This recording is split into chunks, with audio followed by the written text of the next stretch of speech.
I'm here today to shatter 4 total BS myths about seeds.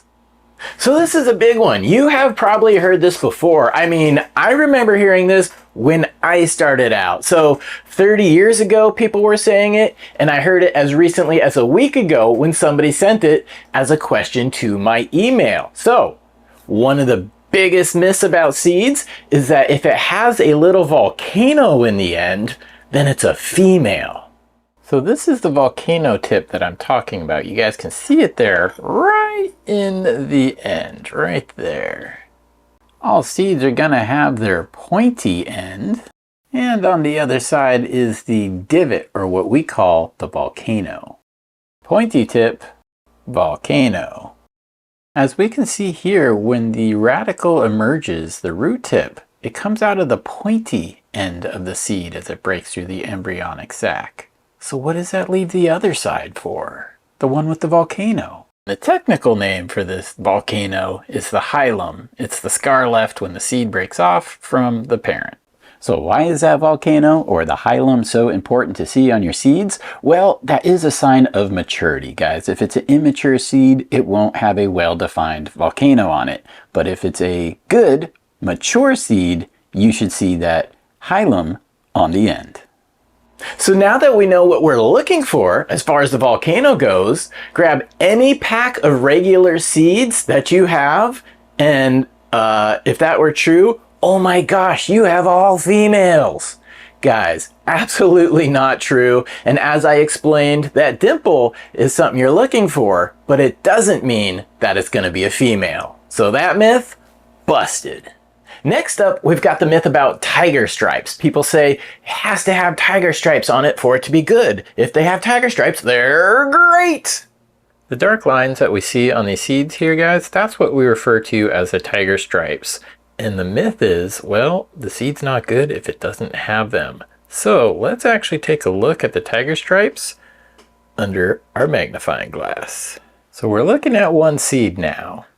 And as you can see, the tiger stripes, those dark lines, they're meeting towards the end. Now, watch what I do. We're going to take this seed from underneath the microscope here that we just saw with the things. I'm just going to take it. I'm going to rub it in my hand like that, just rubbing the seed on there. Let's put it back underneath here.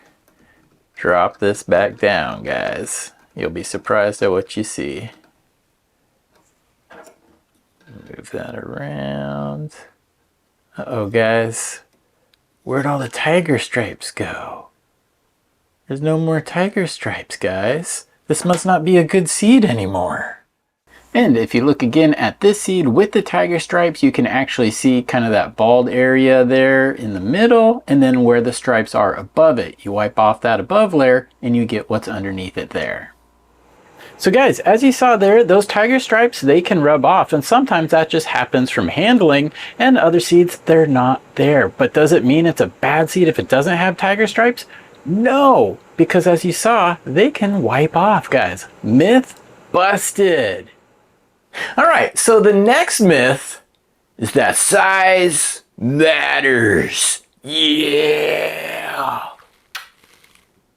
When it comes to plant seeds, each different, plant out there is different. I mean, our favorite seed is definitely not as big as an avocado seed, but it's definitely not as small as a mustard seed. But within our favorite plant, the seeds are generally the same size.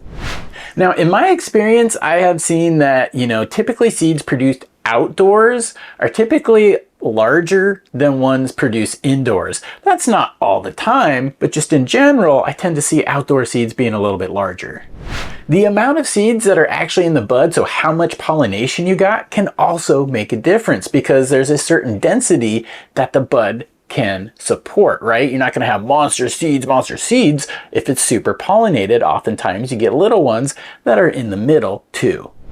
In reality, if you've ever harvested a fully seeded plant, you'll find that it's a general mix, guys. There's, some that are larger, there's some that are smaller. They're all right around the same size, but there is definitely nuances. To illustrate the point here, on the left we've got 6 Chem OG beans covering the head on the dime, and over on the right, guys, it took more than double that, 13 of these to cover Roosevelt's head on the dime.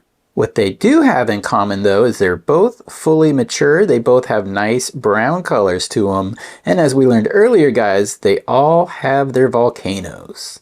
So are you gonna sit there and say that the Chem OGs are better than these no jokes as far as viability goes? And yes, those are no jokes, guys. Those are from the same plant that you are getting your bigger seeds from. I held these back because they're small, and well, guys, perception is wrong about the strength of small seeds. So I held them back. Here we are. I know one thing we could do though. Let's put them to the test and throw them in a cup of water. Let's see what germinates first. Here we go. Let's toss in these Chem OG seeds. 2, 4, 6. Oh gosh, I hope I could get these all up here without spilling them. No, I'm spilling them. Okay, I'm just gonna do that. And they also passed the crush test too, guys. You know, sometimes small seeds may think they're weaker, and they can be, but these, again, they're fully mature, they got the color, they got the volcano, and they passed the squish test. So there we go, all in the water.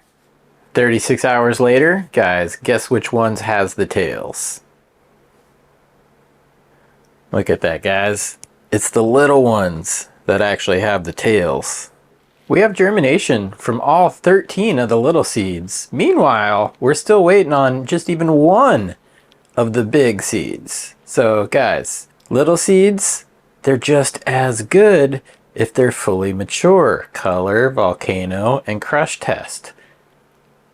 You probably know what I'm about to say, but hey, myth busted. Now the final one that I wanted to touch on today is if it floats, then it's bad. It has to sink right away to magically be a good bean, right? Well, that's the myth at least. And there were really two main thoughts behind that. You know, one, if it was weak and bad, it would just be light and hollow, so it would float. The other reason, and the one that, you know, I could see where it tracks, is if it sinks to the bottom, that means, you know, the seed has opened and it started to take on water because it's in the process of opening. But if it floats, then, well, it hasn't opened and it won't open, and therefore it's bad. And if you think they're bad if they float, guys, check that out. We've got good tails on these beans, guys. But yeah, guys, everything's looking good. Myth busted. So what are a few of your favorite myths about seeds? Maybe ones that I didn't touch on here. I'd love to hear about it in the comment section, but guys, please spread this information far and wide because we need to get rid of the bro science surrounding seeds. ChadWestport.com is where you can find my gear and merch. Store will reopen in September with the big box set, guys. Final push coming out. I think you're going to dig it. But my Patreon channel, Chad Westport on Patreon, that is where you'll find out the news first of when everything drops. So go over there, you can join for free. And thank you for watching today, guys. Please do keep it locked here on the Chad Westport YouTube channel. But remember, everybody, the most important part is to party on.